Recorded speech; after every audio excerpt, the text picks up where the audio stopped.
with a few common scenarios that both myself and the trainers kind of had said, these are common concerns that owners come to us with. And then what we're going to do is we're going to hand the mic over to our behavior panel, and they're going to each over 3 minutes or so kind of give you some tips and tricks and some of the reason on why these behaviors happen as well, because sometimes it's really helpful to know why does this happen, because that helps us to correct this behavior over the longer term. So understanding the behavior can be quite helpful. So like Dr. Pam said, my name is Dr. Lindsay. I'm one of the associate veterinarians and medical director of our Bountiful location of the Animal Care Center. And today we're going to have 3 behavior trainers, so trainers here that are going to be discussing behavior panel. I first just wanted them to take 2 minutes each and kind of just give a quick, this is who I am and how I got started in training and things, and then kind of areas of expertise / personal interests in regards to training, because each of them kind of has their own little niche and things, and are very fabulous. And then I'll get started with the scenarios. Okay, take it away, Shane. My name is Shane Tyler. I got started in studying behavior probably about 12 years ago. It was right outside of high school. I got my first dog about 3 months after I had graduated high school. And there were different behavior problems that I was running into. I remember a book that one of my teachers from high school had mentioned during a class. So I got in touch with her, figured out what the book was, started gradually just studying more and more. I've actually done a lot of my training workshops and seminars and courses, various places throughout the U.S. like San Francisco, Yellowstone, but primarily most of my courses and my certifications that I've done have actually been overseas in England and throughout in Europe. I started my own training business a little over 9 years ago, and continuing to just study and learn as much as I can. A lot of my initial technique tends to be more focused on trying to encourage teaching the dog self-control and doing that through just natural consequence of action, primarily trying to reinforce the right behaviors and with the positive training. But with my own dogs, I've got 5 currently, plus a foster dog, plus a brother's dog for the time being. Let's see, what were some of the other? Yeah, just any special areas of interest that really I tend to, I do primarily in-home consultations. I do a few workshops. My workshops are generally focused on educating the owner, so majority of them you actually don't bring your dogs to, because I'm a firm believer that majority of the behavior issues need to start being focused on in the home and then branching out from there. I have also done a lot of work with different rescues and shelters, doing behavior assessments with different county rescues. Just recently I went out to Summit County to do an assessment on a dog there. I also have been working more with local businesses, specifically the Utah Dog Park and the Animal Care Center, and working on different training programs and certification programs that the staff goes through, both an online-based website that I built for the company that they go through different modules and units and different levels that they're going to be having to complete, where they're going to be learning about things like body language, handling techniques, dealing with fearful dogs, dealing with different play styles, as well as things like the cleaners that they use. And I also do staff workshops, just so it's also peace of mind for not only the management that their employees are going to have more experience, but as well for the clients, that they're not just dropping the dog off somewhere to entrust their dog's care in someone who just barely got hired off the street and has no experience, has no idea what they're doing. There's ongoing training that they go through. So. I just want to add, Shane has worked for me at Utah Dog Park for, I don't know, Since it opened? 7 years. 7 years. 7 years, I think, a long, long time. And he put his heart and soul into training these kids and developing modules so that the kids would have basic levels of understanding of dog behavior. And when you walk down the halls, you'll see certificates hanging, and it's when each kid passes a new module, they get a certificate.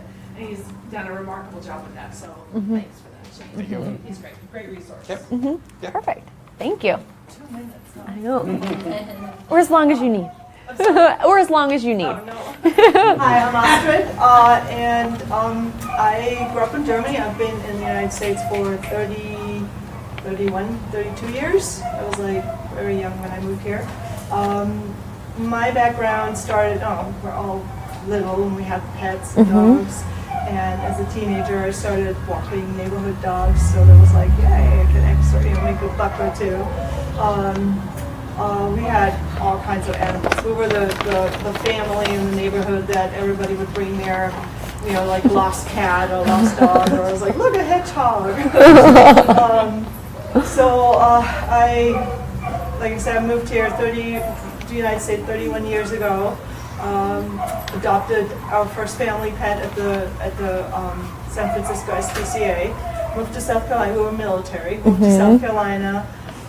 Got involved in Florence Area Humane Society. We were on the board of directors there. My husband and I were board of directors there. We did cruelty investigations, which was heartbreaking, but was needed. Small town, South Carolina. Lots of unhealthy dogs. Lots of people that don't have money. And what we did too, the Humane Society did too, is gave food for the needy ones so they can keep their pets in the home instead of having to surrender them. Moving back to Germany, I raised my children. I became a homeschool mom. Coming back to the United States, I started rescuing horses. So the old horses that nobody wanted to deal with, I had a total of 3. And it was heartbreaking at the end, but they had a good life. And then I got this little cattle dog, and she just turned my world upside down. Everybody, you remember her? Very well. Yeah, she needed something to do, and I started her in flyball, which was amazing. She was just so much fun. And then I started agility. She was my first agility dog. Then she got hurt, and I was so hooked on the sport. I was like, what am I doing now? So I got a second dog, and it's my second cattle dog. And I did obedience. I do competition obedience, agility with my second youngest one right now. I qualified for AKC Nationals agility, so I'm hoping to go in March. I have 5 dogs and a foster dog right now who still needs a home. We're working on things. No, I'm not keeping her. I'm not keeping her. The last one. So no. So I'm involved with some rescues. And I do training. I do private lessons. I do in-home training. I do classes at Thank You Dr. Pam at a good place up in Bountiful. I do puppy, basic manners, canine good citizen, and I'm starting a tricks class. And then I do a foundation for agility class at a park in Farmington. I do some, most of the stuff's like, just family oriented, people with kids get a puppy and they're overwhelmed. And I don't, it's a lot. It's a lot. It was like, oh my gosh, the puppy's biting the kids. So they need help. And, I'm sorry about the flies. And they, just with the little stuff of like, okay, let's see the whole dynamics of the family and what the puppy does, and just changing how the family thinks about it's like what to do with the puppy. And it's not a toy, it does have teeth, it helps a lot. So I do a lot of private puppy consults and then the puppy classes. I do offer free puppy play groups every other week right now because I'm busy with agility, my own dogs. What else? I'm just going to pitch in here about Astrid. I'm going to tell something personal about each one of these people because these 3 are pretty important to me. Astrid's been my client, I think, almost as long as Kelly Dowler has. 11 years. Oh, then she's longer. She beat you. But it's been a long time. And we've been through a lot with her dog. She's a great, great dog owner. And my theory on Astrid is, if you want to teach your dog something weird, she can teach you how to do it. Your dog can do anything. She will teach you how to do it. So she can teach tricks. She can teach nose recs. She can teach obedience. She can teach, I mean, crazy kooky stuff. If you want your dog to walk on a ball and look like a circus dog, she's your girl. So anyway, and we're very grateful to get her. Thank you. Thank you. Yeah, is it about me? Thank you. Oh, Snell Snacks. Snell Snacks. Yeah. Hi, I'm Kelly. I was in Colorado where I went through my training 21 years ago. I came here. The deal was I didn't have to work for 6 months. I had got my dog trained, so I was able to set it up on my own. And here 6 months and was with, you were going to vet school. Yeah. And so I started my training, and Pam came back, opened her own place, and I went over with her, and that was 20 years ago. Yeah. So it's been a long time. It's been a wonderful ride over there. And I am originally from Massachusetts, went to Colorado, ended up here. It's been just really, really fun here. Have a great client base. I don't have 2 minutes in me, but okay. Thank you. But anyway, I do the puppy classes, I do private consultations, the group adult classes. Mainly what I've gone to now is private consultations. I found that I can get in an hour and a half, if people will let me talk that long, I can get just about anything covered that you want to ask. I leave an extra half hour in case just to do fun stuff or if there is questions.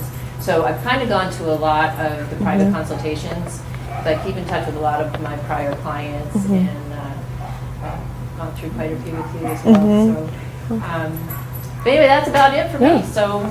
Kelly is also a realtor, and she has a really great blog that she does. It's called Porches and Porches. And it's really, really fun. But she's a terrifically talented dog trainer. The most important thing probably about all three of these people is that they are wildly patient and very much positive reinforcement oriented, and they will get things accomplished without being harsh, mean, punishment, no need at all. And honestly, we're really lucky to have a group of really talented people. So thanks for being here, you guys. We feel really strongly that the way that they teach their behavioral training techniques and counter conditioning and things are all in line with how we feel, dogs should be trained. It's very positive, it's very goal oriented, and it's, like Dr. Pam said, very positive, and that they all avoid negative punishments and things like that, because that's how we know dogs learn best, which is great. So now I'm going to introduce the scenario portion. So I'm just going to kind of read a little blurb that I've kind of come up with. And then I'm going to hand the mic over, and then you guys can just we'll just start the first one with Shane. You can just kind of give a few tips and tricks, and then if you guys have anything to pitch in, and then we'll just kind of move down the line if that works. So scenario 1, Mrs. Pinkerton brings her 2-year-old male-neutered lab Max to the office for a behavioral consultation. Max is fairly new to the family. He was just adopted 3 months ago. And Max is a great dog, but what owners have noticed when they let Max out into the backyard, he just hightails it for the back fence, which borders up to a neighbor's property, and there's another dog that lives there, and they run along the fence, and they bite at each other, and they bark, and they make all sorts of fuss. And Mrs. Pinkerton's really upset about this because she's worried that with the chain link fence, someone could potentially get injured. So she'd like some techniques and strategies on how she could maybe minimize this behavior. So it's kind of ironic because I'm actually dealing with this with my foster myself. This can be a very common behavior problem, especially with the see-through fences, the ones with the gaps, where they can develop that territorial, or what's oftentimes called as barrier aggression, where they may be completely fine in the same area, but as soon as they're separated by some sort of a barrier, they become so much more defensive. A huge key when you're dealing with negative behaviors that you're wanting to resolve, I oftentimes tell clients that practice makes perfect, and that can go both ways, both the teaching the behaviors that you want and then practicing the behaviors that you don't want. And so a huge key is going to be oftentimes in preventing them from being able to engage in that sort of behavior. And you can usually do with this sort of a scenario, do it using a long leash. I don't usually recommend or prefer like the retractable ones because there's a lot of safety factors that can go into that. But with the long leashes, it essentially just looks like a normal clip-on leash that's 30 or 40 feet long. And by initially preventing them from being able to go to the fence line, chasing up and down, you're going to help avoid them being able to practice and reinforce those behaviors. I oftentimes also refer to these sort of issues as one of the boundaries that I commonly focus on with clients of mine, it being an issue of protection. And so when I'm usually dealing with protection issues, you got to keep in mind that with dogs, they're naturally going to have that defense mechanism or that alarm system. This is a big benefit of why a lot of people like to have dogs, because if there's something dangerous outside, the dogs oftentimes are going to alert them. But how do you help them to tell the difference between something that's not a big deal versus something that's a real potential threat to the home, to the family? And so I initially will respond to the dog and acknowledge that I hear them, similar to letting a little kid know that, yeah, you heard them telling you that there is someone knocking at the door. If the dog continues to react to that point after you've responded and called them away from it, then your next step is to go and investigate, because maybe it is those rare occasions of there being legitimately something wrong. And same thing where it's, oh, it's okay, don't worry about it, and where you call them away. And if at that point they continue, then that's when I'll go and employ a timeout and remove them from the situation. You remove them from the whole situation entirely, put them in a room where they can settle down, and then when they calm down, then they can rejoin the group. It kind of works with that survival instinct of, well, there's safety in numbers. I'd rather be part of a group because that's safer for me than being isolated on my own. And then another really big key for dealing with things like this is to not be feeding into the situation yourself. This is another key boundary that I teach people, which is attitude. When you're getting after the dog that's running up and down the fence line, he's not going to look at it as in terms of, okay, yeah, you're upset about what I'm doing, because in his mind, no, I'm doing my job, I'm protecting the home. He's just going to see it as, yeah, you're either A, really worried about this potential danger too, or B, well, you're just joining in to try to help me scare it off. And so you want to make sure that you're not feeding into it, that you're keeping your tone of voice more neutral, more positive, to not encourage the dog that, yeah, this is a problem that we need to address and that needs to be dealt with. And so. Thank you. One, I agree with Shane. Lots of good things we talked about. One of the things too is like talk to your neighbors. You talk to the neighbors, maybe they work with you. I did a consultation with fence fighting, and the neighbors were involved. And what I had the problem, my client do is get food from the neighbor that their dog liked and throw it over to the fence, so that dog would stop and actually go away and eat the food. So now we had time to practice with the dog on our side, just like looking at the dog, nothing happened. And then also we worked on really, really good recalls. So lots of rewards coming. But prevention, number one, work in the problem management, and then get your neighbors involved if they care to. And that's all great advice. Another thing that you can try, I tell people whatever one thing that works for one person may not work for another person. So you can try everything, and if it's not working, call your trainer and ask for something else. One thing that I like to do for when we lived in Colorado, we had a ton of squirrels, and we had Thelma and Louise, who were off of a farm middle of winter, worst possible scenario. They ate my couch. I won't go into any more, but at any rate, when we had the squirrels, my husband and I thought it was really funny because they'd go out there, the magpies would get involved. It was like Wild Kingdom. We're like, wow, that's really great. We'd say, get the squirrels. We had to stop saying the S word in the house. For 2 years, we could not say squirrel. But we got them to run out and go out there, and they were barking like idiots until I had one of those V8 moments where I went, oh my gosh, we taught the dogs to bark in the backyard. How brilliant was that? So what I did, and I tell people to take baby steps. Don't train your dog when your dog needs to be trained. That sounds right, but you want to train your dog before they need to be trained. So you don't wait to train the dog to not jump when the doorbell rings. all right? You're going to work with the dog before that happens. So, but that said, here I am. I don't want the neighbors to call on my dogs. I don't want them to hate my dogs. So what I did is I took one giant leap forward, and it took me 2 weeks, which it very well could have taken me less had I not encouraged this behavior. They both had very high prey drives. So what I did is I got 8 shake cans, all right? So I do a three thing. I have a command, then I have correction, and then I have praise, okay? We're looking to get rid of the middle step. So when you say sit with a treat, their butt hits the ground, you give them a treat, that's a positive reinforcement. When you want to break a behavior, another thing that you can do in addition to these or after that is I want to break that behavior. So I'm going to come up with a command. In my case, for excessive or nuisance barking, it's quiet. So I got myself 8 shake cans. That's a can, 15 pennies in it, seal the top over with tape. Do you still have your original? It is dented and is well used. Anyway, I got 8 cans, whereas normally if I had done it gradually, it would have been easier for them. And as soon as they go out there barking, I go out there, can number 1. I take the can, I toss it a couple feet away from them. They hear the noise, they turn around, what the heck was that? And I immediately say, so my 3 things, command, correction is the can, they turn around, they stop barking, what good puppies. And they would go, well, thanks, Mom, and they'd immediately start barking at the squirrels again. Can number 2, quiet, toss, good girls. The first couple of days, I think I used all 8 cans every single time. Then it got to be 7 cans, and then 5 cans. And finally, after 2 weeks, I could say quiet. They'd turn, oh my gosh, you are so good. I'd have treats with me. We'd go back in the house.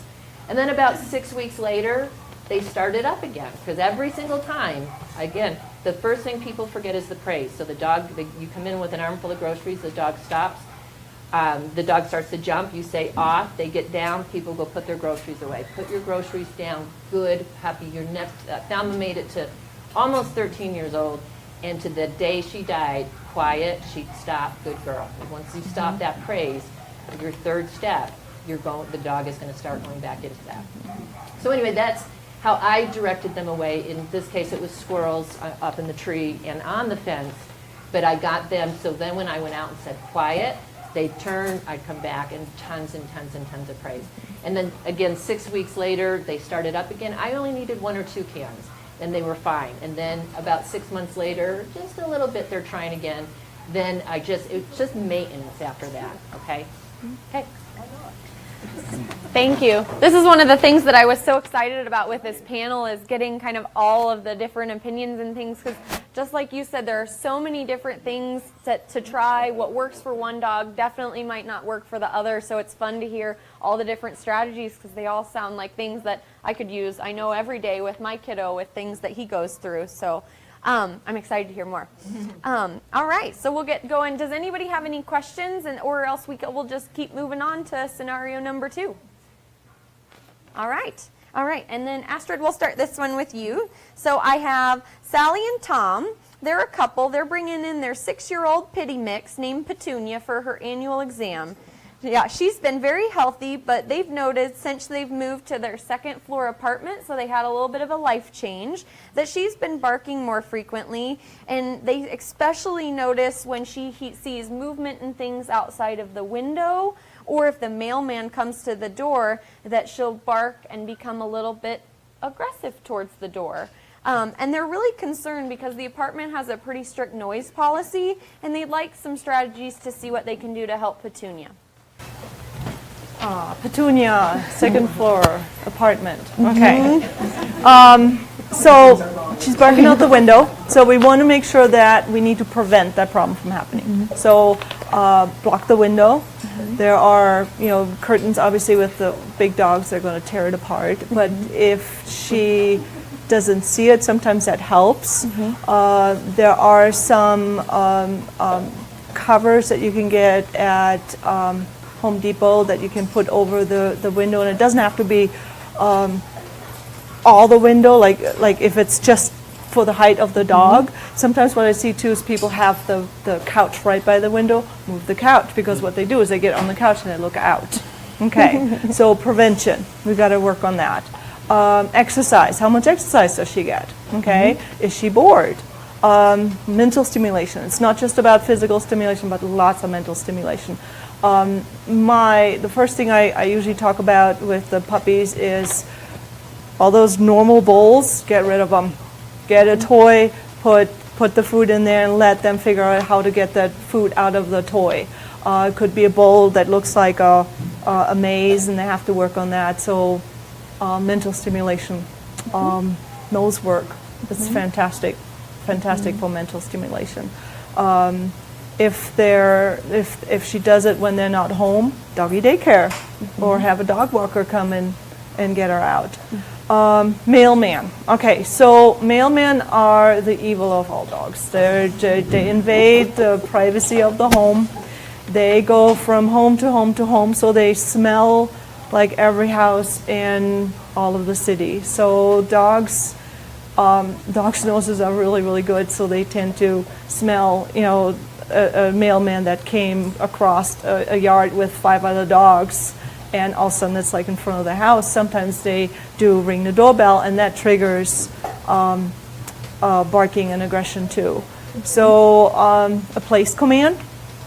I would recommend teaching mat training, and that's another thing that I teach in the puppy classes in basic. Place, like go to mat. So teaching that cue. What I like to do is, we start out with just a mat. It could be anything. It could be a towel. It could be a fancy bed. Teach them the cue to go to bed, and then put that cue on ringing the doorbell.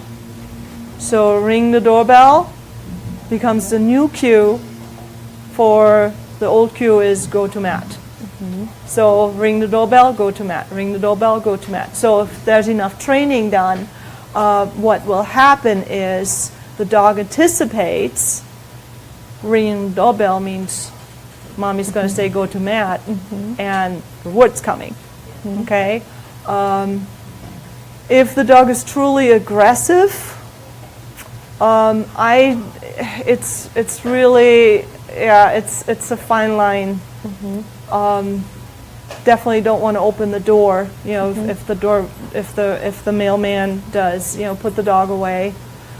Prevent any contact with the person to happen. But like I said, it's like going to mat, going to crate. If it's a dog that is just barking because it's like, okay, somebody's at the door, it's the mailman. Sometimes if there's time, the mailman may work with you. If it's a scary situation, I definitely wouldn't do it. Just before it becomes scary, right? Yeah. And some dogs are, they're very territorial, and they're just like, I don't want to have anything to do with that. But, an alternate behavior, so coming to the door, somebody comes to the door, what else can the dog do? My little cattle dog, I taught her, people come to the door, I taught her to go get a toy. So she was mouthy. She wasn't biting hard, but she was mouthy, and people were like, "Oh, scary!" So I told her, "Go get a toy." So first thing she did when the doorbell rang, she went and got a toy. So now she has a toy in her mouth. She's quiet. She has a toy in her mouth. Semi-quiet. But she went to the people and said, "Here's my toy. Tag with me." So now there's like a game, and there's no aggression going on. She was just, barking. Yeah, happy. Was there anything else? I think that was perfect. Yeah.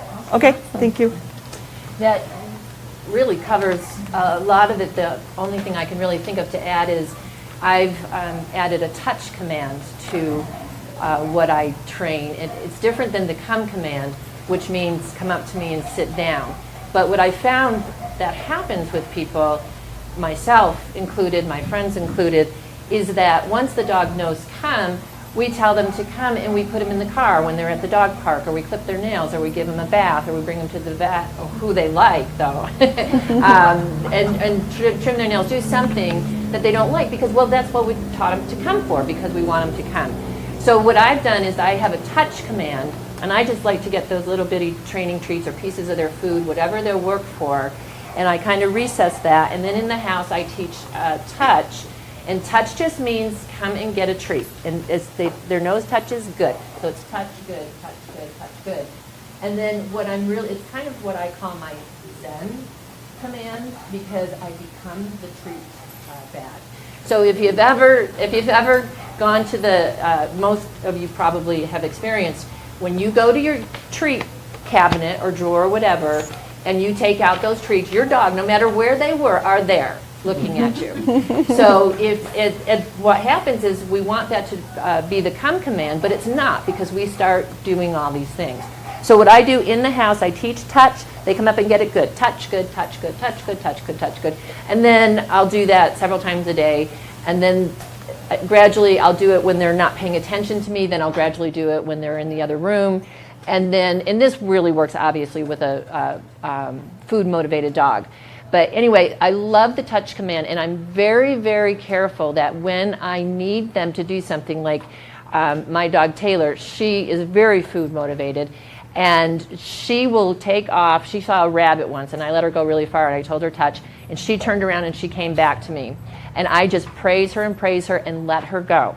So now when I see a dog coming that has a leash on it or something and I need to get her back, I can get her back with touch, but I'm really, really careful that it's touch, and I'll spend 3 to 5 seconds just petting her, what a good girl, and then I'll put the leash on her, then I'll do what I need to do. So just an added one, you could probably do that with when they're being aggressive with another dog at the window as well. You teach them that touch command, and then anytime they start to be aggressive, you can tell them touch. But be really careful that every time you tell them touch, that's all it means. They don't have to sit. They don't have to do anything. All they do is get the treat. Good, you're done. It's been a fun one for me. So Another thing where a lot of dogs will reinforce this sort of a reaction, kind of going off of what Astrid had said, not only that male and man are going to smell like a whole lot of different things, and this is going to also include things like garbage trucks, kids on bikes, joggers, people walking their dogs. It's all these things that are commonly approaching the home.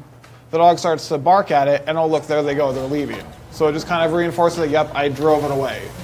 And it kind of goes back to what I was mentioning before with the whole fence fighting thing, where a lot of people will go and ask me, I kind of like the fact that if someone's in the yard in the middle of the night or someone's trying to break in, that they're going to alert us.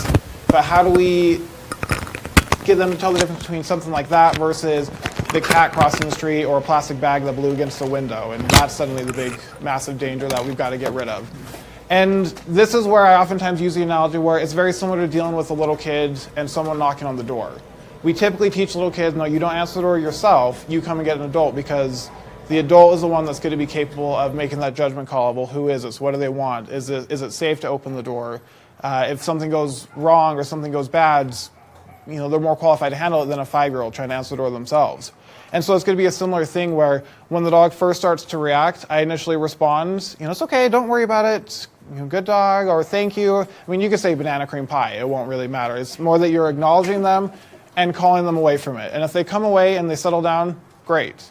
If they were to continue, that's when you go and you take the precaution of, okay, maybe this is something to really worry about. So you go and investigate. And you're going to be looking at, okay, what is it that they're really barking at? Majority of the time, it's going to be the same thing where, oh, that's nothing, or don't worry about it, come on, and you call them away. If at that point they were to continue, that's when I go and remove them and put them into a timeout. Because when you do a timeout correctly, it essentially serves 2 purposes. The first that it's doing is that you're giving the dog a chance to calm down, because they would have to settle down, they'd have to be quiet before they're allowed to rejoin the group. The second one is kind of what I mentioned before.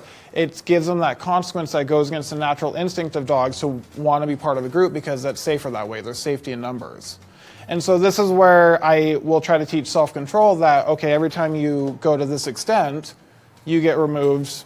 You don't really like that. Your consequence, if you calm down, you come away from it, is that you get to stay, within the group. And you can also reinforce it with food reward and stuff of that nature. When it comes to visitors, kind of what, I can't remember who it was, but someone had mentioned earlier that you don't wait for it to necessarily be a problem. I'll be in a consultation where I'll go and just reach behind me and knock on the wall, and the dog books it for the door. Well, that's going to be a much better time to practice it, because now you don't have that stress and that frustration of, oh my gosh, I got to try to get them away and get them to calm down before whoever's at the door leaves. And so take those opportunities. It's the same thing where if someone's knocking at the door or someone's approaching the home, that the dog starts to react, you go through the same process where you call them away, acknowledge them. And with this, when they come away from you in the beginning, you can just completely remove them. Okay, just come in here, just wait in here, I'll be right back. Whether it's putting them into their kennel or putting multiple dogs in the same room together, things of that nature. And you kind of progress through the same thing. That way you can get the door open. You can, if it's someone that's going to be staying, kind of give them a rundown of, hey, we're trying to teach the dogs to be calm with people. I'll bring them in. You know, this is how I'd like you to handle it. And you can bring them in on leash so that you have more control over that general situation. And something else that I also do with clients, with all my clients, at the end of each consultation, I leave them with a sign that you can put on the door that basically says, my dogs are participating in a special training program to try to teach them to greet people calmly. It might take me a few minutes to answer the door. When I do, don't look at them, don't say anything to them until they're calm. I'll let you know, thanks for your cooperation. That way it's already getting visitors kind of on the same page of what your goal is, what you're doing, what you would expect from them. And if it's going to be one of those people that come in and just completely disregard it because, but they're so cute and they want to immediately wind the dog up, leave the dog in another room. Don't put the dog under that stress or that pressure of being just kind of lambasted by all this over-the-top attention where they're just going to wind up and then they're misbehaving and then they're expecting the dog to be punished for the misbehaviors. And so. Cool. Thanks. I remember one of the first things that Kelly taught me with Maddie, my little Australian Shepherd, was a place command. When the door would knock, she'd go get on her bed and stop and sit. And we repeated it 150 times. And Kelly would stand outside and knock the door, and Maddie goes to get on her bed, and I'd give her a treat. Knock on the door, go get on her bed. And we just practiced it over and over again so that when it happened in real life, it was taken care of.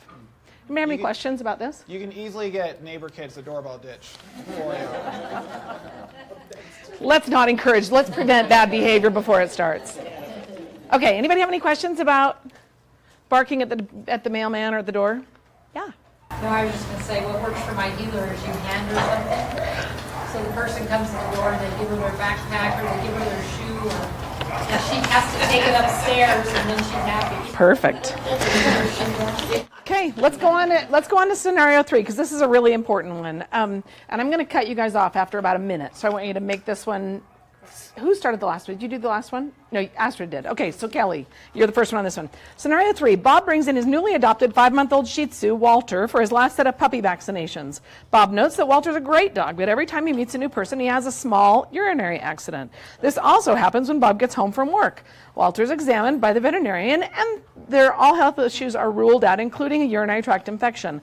Bob would like some assistance with preventing Walter from having accidents.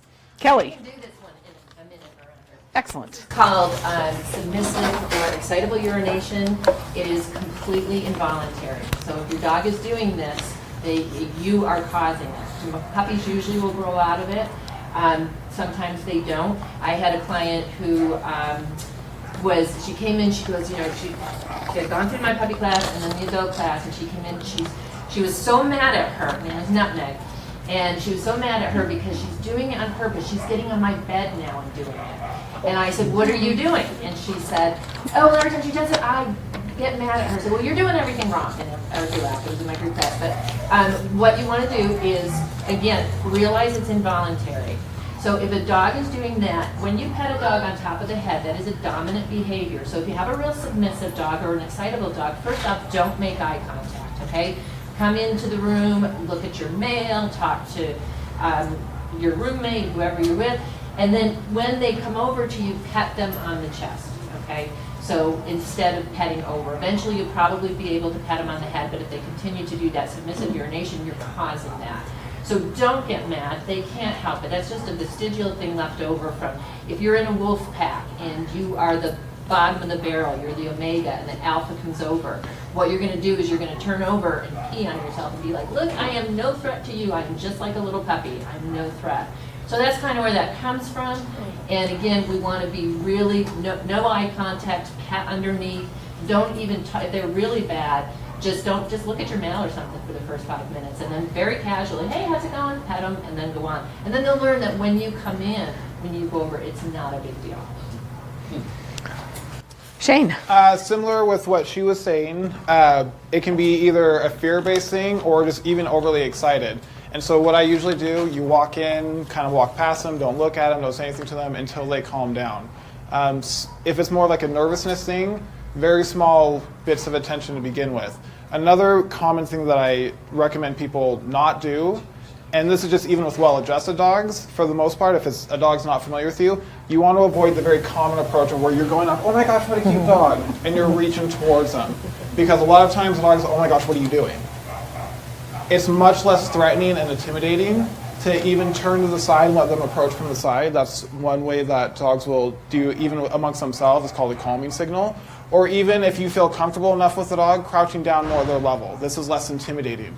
And if it's a fearful-based behavior, what I usually tell people is less is more. You give them a tiny little bit of attention, and again, like what Kelly was saying, do it like under the chin or below, not over the top of their head or their neck. How many people do you commonly let touch the back of your neck? Only people that you really know and trust. And so it's going to be very small little bits of interaction. Another common thing that I'll teach people is rather than going up to the dog, invite them to come to you. And if they're really nervous, or like with a stranger, if they're really nervous and they don't approach a stranger, don't force them. Just let the person know, they're really nervous, so maybe next time she'll feel more comfortable. You force them into that situation, no, it's okay, come here, and or they have to face their fears, otherwise they're never going to overcome this. You're just going to traumatize them more because now you're just creating more of a stressful situation that they're going to now start associating with other people. Awesome. Astrid? I had a foster puppy who did that, and I train my dogs to go in the kennel when I'm not home, so I come home, and what happened is I would reach down and open the crate, and she would piddle.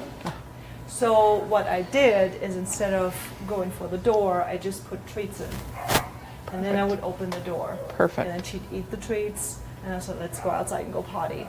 And again, it's like not going over the top, over the head, because she was little. I had her come up to my leg and then just, scratched her chin. But that initial is like getting her to eat food. It's like there's food distraction. Distractions are great. So that worked really good. Astrid taught something at my hospital one day when we had a client walking in and she had a little doodle puppy, and the doodle puppy, of course, was piddling every time one of my staff, which we all kind of go gaga nuts when a cute puppy comes in, and we'd all go, oh, you're so darling. The baby like, and Mom's like, don't do that. And Astrid would say, just ignore her and wait for her to come to you. And honestly, that was a long time ago, and everybody on my staff remembers that. And remembers not just, if your dog is a submissive urinator, just ignore them. Just try and tell people, don't use your baby voice. Don't talk to them. Don't get in their face. Don't pat them on the head. Right? Have them come. Have them invite her over. If they want to. Yeah. Any questions about that, you guys? That distraction feeding through the crate, are you being very quiet when you do that? Is just the feeding, or are you vocal? No vocal, just like food, just to get her away. Because what happened is I reached in, and it was like, I couldn't even open the gate from the crate. So it's just food, just put food in to distract her, reach in, just open the crate and then have her go out. So we got a Facebook question about phobias, and I'm wondering whether to do a Facebook question about phobias, or do you guys have any burning questions? We'd like to wrap up the formal presentation just a few minutes early so you guys can get out of here, and I want to be respectful of your time. So which would you prefer? Would you want me to read this Facebook question, or does anybody have a serious problem that they need help with? Yeah. I do have a problem. And what you do, if you tell me, I'll repeat it so that it gets put on Facebook Live so they can hear it. Okay, so I have two dogs, a West Highland Terrier mix and a mini poodle. And my little mini poodle is kind of afraid of the West Highland Terrier. And I have found that my little poodle is peeing and pooping in the house. He would run upstairs, sleep in my bed during the day, and not come down to go to the bathroom during the day. So I blocked the stairway so he couldn't get, so I'm doing the prevention thing. He can't get upstairs now. But I have found that sometime in the night, because my little West Highland Terrier will, like if she sneezes or coughs or whatever, it scares him. He gets up and walks to the other side of the bed. So he's now gone, and now he's peeing in my house at night. So do I just continue to block everything that he's peeing on Have clothes all you, the, I mean, how would he be in an X-Pen or he a sleeps crate? on my bed. So this is kind of like going a little bit into the potty training issue. So he's afraid, your poodle is afraid of West Highland, Right. and that's why he doesn't want to move around. I'm not sure what's happening now because I just barely started blocking off the stairs during the day. Because what he was doing was not coming downstairs because he has to go past my West Highland Terrier to get the dog. And this is when you're not at home? This is when I'm not at home. Kratom. Yeah. Yeah, you got to separate them. Give him a, you know, maybe there's something going on that you don't know about. I've actually put my iPad in my home and FaceTimed it to my phone and watched them. They don't even interact. They're still. Yeah. So this is a Still potty some kind of, training you know, issue. like dogs- Stick around dogs- afterwards and ask questions about this Yeah, because dogs- that's a good one. They communicate and we don't. And they even see communicate it. non-verbally in ways that are so subtle, it's crazy. Anybody else have I think I'm just going to quick ask a question about phobias off of Facebook. So this is Jonna Abrams, who has a Gandalf that you guys all have met. Gandalf is a corgi. He's got a high prey drive, and he is a nut job when it comes to vacuums, brooms, shovels, anything. He will attack, and he will run away from them. And I think I know what I would say prevention is the key, but you guys take it away. Somebody answer that one for Jonna. So I actually deal a lot with the overly fearful dogs, the ones that I've had foster dogs who are feral, that are generally, it's a lot of times it's going to be terrified of people is the ones that I tend to work a lot with. But when you're dealing with phobias, again, less is more. You don't want to force them into situations before they're ready because that's like putting my sister, who is terrified of mice, in a room and letting a whole bunch of mice go, expecting her to just get over her fear. It's not going to happen. I've seen what she's like around a mouse, just one mouse. But you look for those initial triggers. At what point do they start to react to whatever the phobia is? And a common mistake that people make is that they avoid putting the dog in any sort of scenario with it. And so then when it does happen from time to time, it's always a much more traumatic thing. With one of my foster dogs who was feral, she was in one foster home for 7 months and another one for 8 months, never made any progress with them, wouldn't go up to anyone else, and she was terrified of the car. She would completely lose control of her bowels and would pee and poop everywhere in the back seat. And so they rarely took her anywhere in the car because it was so stressful on her. The problem with it, though, is that now it's a huge deal every time that she has to go in the car. With me, I took her for little short rides. Just go and sit in the car and don't even get out of the driveway. Just turn on the car and then turn it off. You look for at what point do they start to react. You stop the exposure, let them kind of calm down, and then do it again. And so with things like the vacuum, dustpans, brooms, those sort of things, initially start with just having the vacuum out in the middle of the room. And so initially they may start to, oh my gosh, and start to react to it, but then, oh, well, this really isn't that big of a deal. Like, nothing's really happening. And then you go and progress when they're comfortable with just a vacuum in that spot in the middle of the room. Then you gradually just go to moving it around, move it from place to place, and then maybe it's you turn it on and immediately turn it off and just walk away. And you gradually desensitize them to things like the vacuum, where suddenly, oh, well, that's really not that big of a deal. And you build them up to those sort of stimuli. Cool. Kelly, what do you got? That is exactly what I was going to say. You habituate them to it in small increments. As soon as they start to get fearful, you're going to stop and walk away. So leaving the vacuum in the middle, things like that. The other thing is take them out there. And one thing I want to say about fear as well, for prevention, what we do with people, what we do with children, is if a dog gets afraid of something, there's a car backfires, we drop a book, the thunder and lightning, fireworks. What we do is when they jump and get scared, we tend, because what we do with people, it's okay, don't worry, that's not going to hurt you. When you reinforce, you're reinforcing that with the dog, and when you reinforce it, you can make your dog actually fearful of the very thing you wanted them not to be fearful of.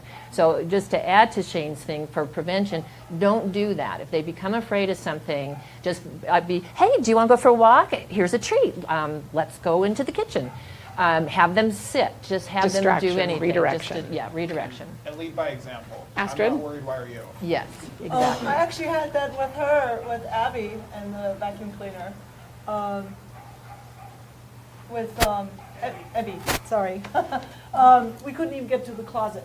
So we had to work out too. It was like, where was the trigger? Where did this Was it start? 5 So feet out? touching the Was it door. 6 feet out? Yeah. It just had to, you just had to Debbie? like break, like if the dog has a reaction to the vacuum cleaner, take it apart. Noise. If you turn it on, it's too much. So like go on YouTube and type in vacuum cleaner noise, and there will be something coming up. Or Right. record it on your phone and play it. So kind of like get her. So it's less get stressful, sensitive. less loud. Yeah. Awesome.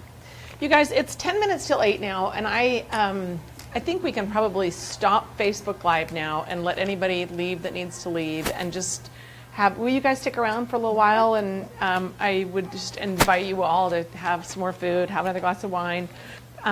Debbie is selling her snout snacks. Is that right? And Cindy, I'm not. Oh, sorry. Cindy is not. Hi, Cindy. I didn't even see you. I don't know when you even arrived. Anyway, so these are my dear friends, Cindy and Debbie, who represent Snout Stacks, and they are the manufacturers. Anyway, they'll be out in mixing and mingling.